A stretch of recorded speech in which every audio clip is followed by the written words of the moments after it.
Hi friends, இன்றைக்கி நம்ம சில்லரோட பம்ப்ஸை பற்றி தான் பார்க்க போகிறோம். சில்லர் ரன் ஆகுறதுக்கு மெயினாக பம்ப்ஸ் வேணும். பம்ப்ஸோட பர்பஸ் பார்த்திங்கன்னா, சில்டு வாட்டர் பைப்பில் சில்லருக்கும் ஏஹெச்சுக்கும் வாட்டரை ப்ராப்பராக சர்க்குலேட் பண்ணுறதுக்கு யூஸ் ஆகும். இப்போ ஒருவேளை ப்ராப்பர் வாட்டர் ஃப்ளோ சில்லருக்கு கிடைக்காட்டி சில்லரில் இருக்கிற ஃப்ளோ ஸ்விட்ச் சில்லரை ட்ரிப் ஆக்கிரும். பம்ப்ஸ் எடுத்துக்கிட்டிங்கன்னா இப்போ 2 கான்செப்டில் இருக்கும். ப்ரைமரி பம்ப், செகண்டரி பம்ப் இருக்கும். ப்ரைமரி பம்ப் மூலியமாக சில்லருக்கு வாட்டர் சர்க்குலேட் பண்ணுறதுக்கும், செகண்டரி பம்ப் மூலியமாக சில்டான வாட்டரை ஏஹெச்யூ எஃப்சியூக்கு சர்க்குலேட் பண்ணுறதுக்கும் யூஸ் ஆகும். இப்போ நம்ம ஃபுல்லாக எக்ஸ்பிளைன் பண்ணுறேன். ப்ரைமரி பம்ப் எடுத்துக்கிட்டால் டியூட்டி ஸ்டாண்ட் பைன்னு 2 பம்ப்ஸ் இருக்கும். அதே மாதிரி தான் செகண்டரி பம்ப் எடுத்துக்கிட்டால் டியூட்டி ஸ்டாண்ட் பைன்னு 2 பம்ப் இருக்கும்.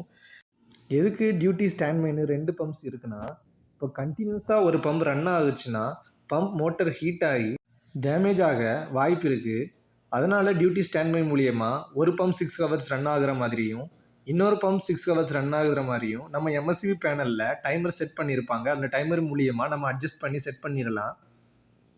இப்போ இந்த பம்ப்ஸோட மோட்டர்ஸ் எது மூலியமாக ரன் ஆகுதுன்னு பார்த்தீங்கன்னா, இப்போ எம்எஸ்சிபி பேனலில் விஎஃப்டின்னு இருக்கும். விஎஃப்டினா வேரியபிள் ஃப்ரீக்வன்சி டிரைவ். இந்த விஎஃப்டி மூலியமாக தான் இந்த மோட்டர் ரன் ஆகும். இப்போ ஈச் பம்ப்ஸுக்கும் தனித்தனி விஎஃப்டியில் தான் டெர்மினேஷன் பண்ணியிருப்பாங்க. இப்போ டோட்டல் 4 பம்ப்ஸ் இருக்குது. 2 ப்ரைமரி, 2 செகண்டரி பம்ப்பு. இப்போ எதுக்கு நம்ம விஎஃப்டி யூஸ் பண்ணுறோம் நம்ம பார்ப்போம். இந்த விஎஃப்டி மூலியமாக நம்ம மோட்டரோட ஸ்பீடை ஃப்ரீக்வன்சி அட்ஜஸ்ட் பண்ணி கண்ட்ரோல் பண்ண முடியும்.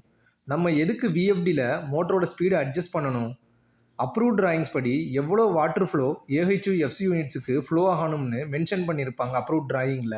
அதுபடி வாட்டர் பேலன்சிங் டீம் மோட்டரோட ஸ்பீடை அட்ஜஸ்ட் பண்ணியும் டிஆர்வி வால்யூ மூலியமாக ஏஹெச்சுக்கும் எஃப்சியூக்கும் போக வேண்டிய ஃப்ளோவை ஸ்ப்ரெட் பண்ணுவாங்க.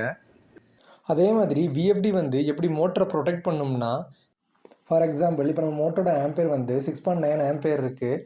இப்போ ஒரு 9 ஆம்பேர் கிட்ட போகும்போது ஆட்டோமேட்டிக்காக விஎஃப்டி பம்பை ட்ரிப் ஆக்கிரும். சேம் தான்.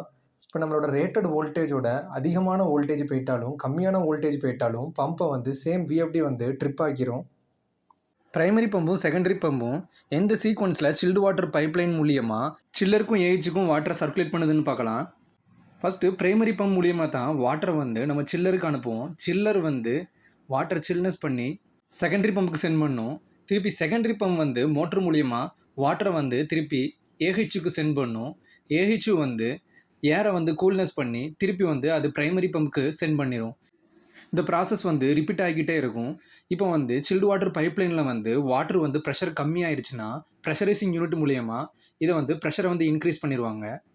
சில்டு வாட்டர் பைப்லைனோட சீக்வன்ஸ் பற்றி நான் முழு வீடியோ நெக்ஸ்ட் இதில் நான் போடுறேன். Thanks friends.